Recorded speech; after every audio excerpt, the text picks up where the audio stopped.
Hello रून, कैसे हैं आप सब लोग। आई होप सब आप अच्छे होंगे और आपकी पढ़ाई भी अच्छी चल रही होगी। सो आज हम स्टार्ट करने वाले हैं 7 चैप्टर, जो कि है अनुरक्षा अध्याय।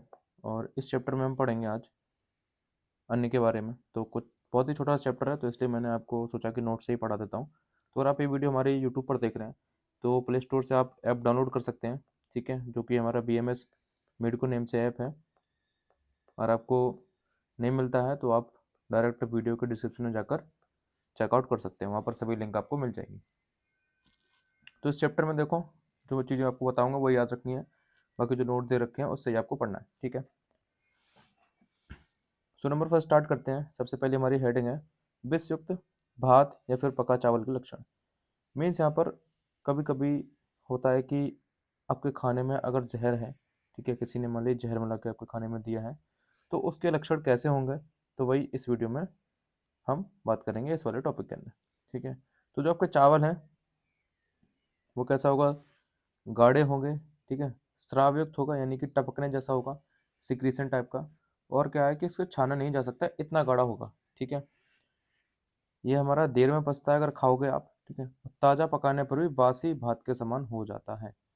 तो अगर हम ताज़ा पकाएंगे उसको तो भी कैसा लगेगा, हमारा बासी चावल के समान लगेगा, ठीक है।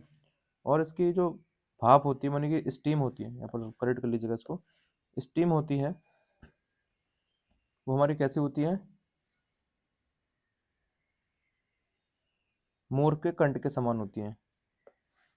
पर आई थिंक ये टाइपिंग में काफ़ी ज़्यादा मिस्टेक हो रखी है, तो सही करिए ना। मोर के जो कंठ होता है, ठीक है, आपने देखा होगा मोर का कंठ एकदम ब्लू होता है, तो उसके समान होती है।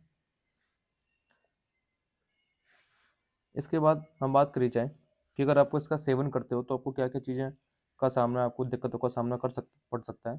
तो नंबर फर्स्ट आता है आपका मोह, यानी कि आपको डिजीनेस, भ्रम, चक्कर आएंगे।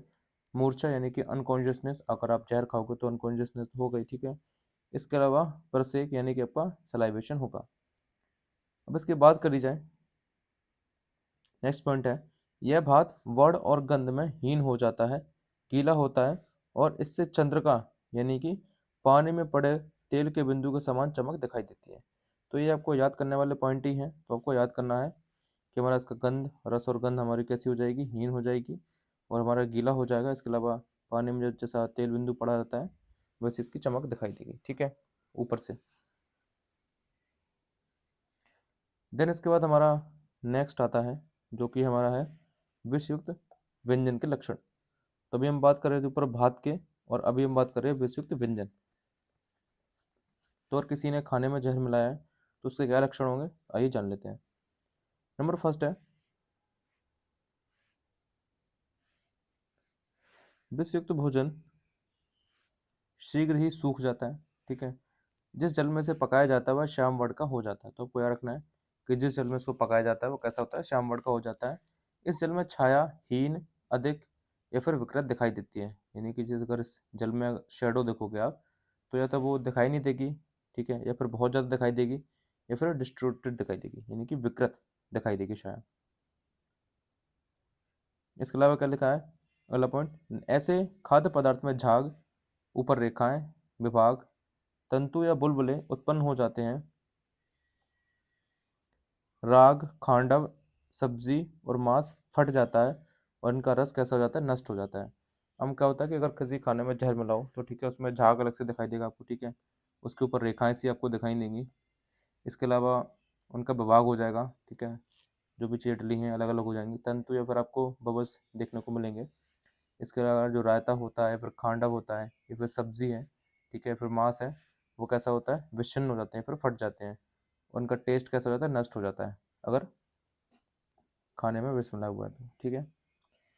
अब बात करते हैं विषदाता के लक्षण की, यानी कि जो विष देने वाला होता है उसके लक्षण कैसे होते हैं और हमें कैसे पता चलेगा कि इस व्यक्ति ने हमारे खाने में विष मिलाया हुआ है, ठीक है। सो विष देने वाले व्यक्ति का मुख काला हो जाता है, तो उसका देखो मुख कैसा होगा, काला हो जाएगा और सूखने लगेगा, ठीक है। उद्देश्य के बिना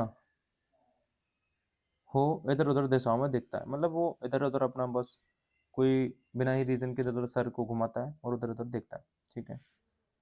स्वेद यानी पसीना, बेफतू यानी कि कपकपी, डरा हुआ और घबराया हुआ रहता है, ठीक है। चलने में कैसा लड़खड़ाता है और जमाइयाँ भी लेता है। यहाँ पर भी थोड़ी सी टाइपिंग मिस्टेक है, तो उसको आप सही कर लीजिएगा। यहाँ पर जमाइयाँ, ठीक है, जमाइयाँ लेता है। इसके बाद हम बात करते हैं विषयुक्त अन्न की अग्नि से परीक्षा। तो ये इंपॉर्टेंट है, इसको आपको याद रखना है, क्वेश्चन यहाँ से आ जाता है, ठीक है, कि अग्नि में डालने पर कैसी यहाँ पर परीक्षा होगी। नंबर फर्स्ट है, विष युक्त अन्न को अग्नि में डालने पर अग्नि एक ही आवर्त यानी कि घेरे के रूप में जलती है, ठीक है। जैसे घेरे में क्या होता है कि जलती है लो, तो वैसे ही जलती है एक ही लो में, ठीक है।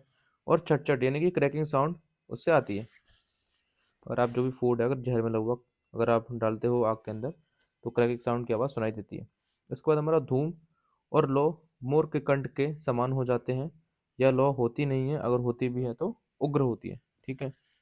यहाँ पर क्या उग्र होती है, उग्र यानी कि तेज गंध होती है, ठीक है।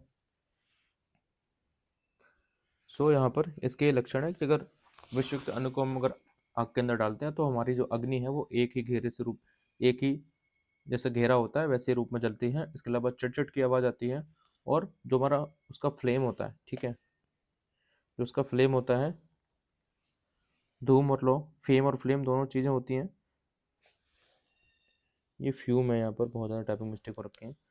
तो जो हमारा धूम होता है, ठीक है, यानी कि फ्यूम होता है, और हमारा जो फ्लेम होता है वो मोर के कंठ के समान आपको नीला एकदम दिखाई पड़ता है, या फिर उसमें लो ही नहीं होगी, अगर होगी भी तो बहुत तेज गंध वाली होगी, ठीक है। अब इसके बाद हमारा कि अगर आप विषाक्त अन्न को स्पर्श करते हैं, टच करते हैं, तो क्या क्या लक्षण वहाँ पर आपको देखने को मिलेंगे। तो नंबर फर्स्ट है आपका कंडू यानी कि ईचिंग। नंबर फर्स्ट है आपका कंडू यानी कि ईचिंग। नंबर सेकंड है दहा यानी बर्निंग। और नंबर थर्ड आता है आपका ऊषा। ऊषा यानी कि जैसे आप क्षार वगैरह को अगर टच करते हो वैसे ही दहा होता है, तो उस तरीके की वहाँ पर दहा होगा, ठीक है। इसके अलावा ज्वर आएगा। अरती यानी कि पीड़ा होगी। स्फोट यानी कि छाले पड़ जाएंगे। सुप्ति यानी कि लॉस ऑफ सेंसेशन भी हो सकता है। तो ये आपको विषाक्त अन्न को स्पर्श करने से लक्षण ऐसे उत्पन्न होंगे, ठीक है। इसके बाद हमारा है कि आमाशय में अगर विष उत्पन्न होता है, स्थित है, ठीक है, आमाशय में विष अगर स्थित है, किसी ने अगर आपको विष दिया है और वो अगर आमाशय में जाकर रुक गया है, तो आपको क्या क्या आपको लक्षण देखने को मिलेंगे।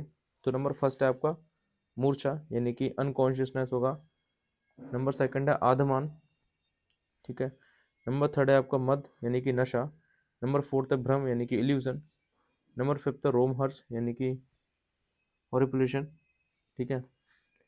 नंबर फिफ्थ है वमन, देन है दहा। और इसके अलावा नेत्र और हृदय में स्तब्धता आएगी यानी कि स्टिफनेस, आपको ऐसा मालूम लगेगा कि जकड़ रही चीज़ें, ठीक है। शरीर पर जल बिंदु के समान छाला हो जाएंगे, छाले पड़ जाते हैं।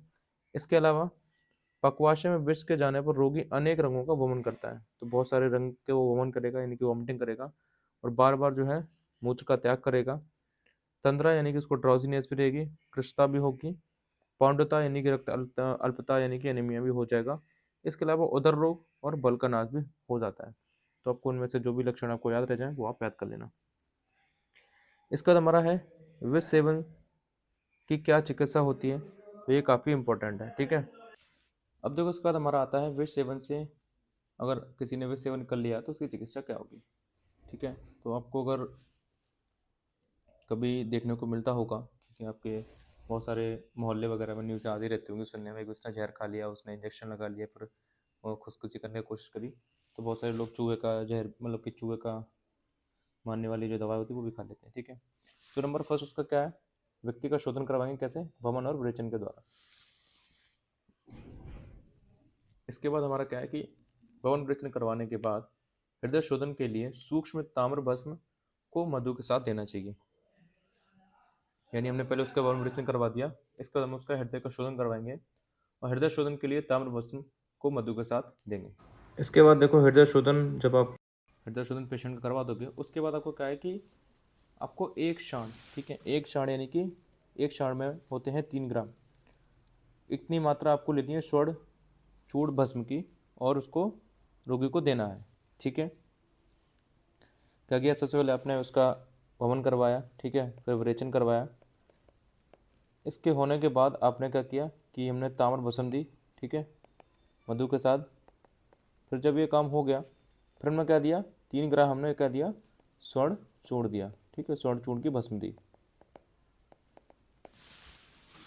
अब इससे होगा क्या, जो हमारी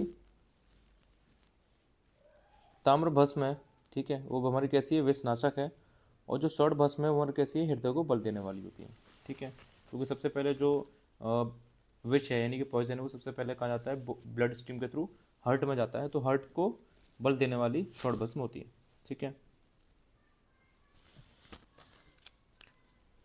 इसके बाद देखो स्वर्ण के गुण की बात कर लेते हैं। स्वर्ण के गुण हमारे क्या क्या होते हैं, तो जिस प्रकार कमल के पत्ते पर जल नहीं रुकता, यानी कि इसका एक तरीके से जो है उपमा यानी कि कंपैरिजन किया हुआ है कि जिस प्रकार कमल के पत्ते पर जल नहीं रुकता है, वैसे ही हेम या फिर स्वर्ण के सेवन करने वाले शरीर का प्रभाव नहीं होता है, इससे दीर्घायु होती है। अतः गर्भ में भी यही चिकित्सा करनी चाहिए।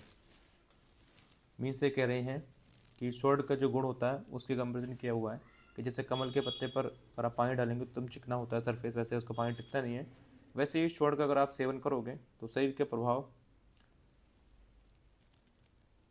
होगा नहीं विष का। ठीक है, शरीर पर जो है विष का प्रभाव नहीं होगा और उससे हमारा क्या होगा, दीर्घायु मिलती है। अतः गर्भिश में भी, तो ये गर्भिश क्या है तो ये मैं आपको आगे बताऊंगा। ठीक है, अभी बस याद रख लो कि गर्भिश होता है, जंगल विष, स्थावर विष, ये विष होते हैं जो टॉक्सिसिटी को उत्पन्न करते हैं। तो गर्भ विष में भी हमारी यही चिकित्सा होगी।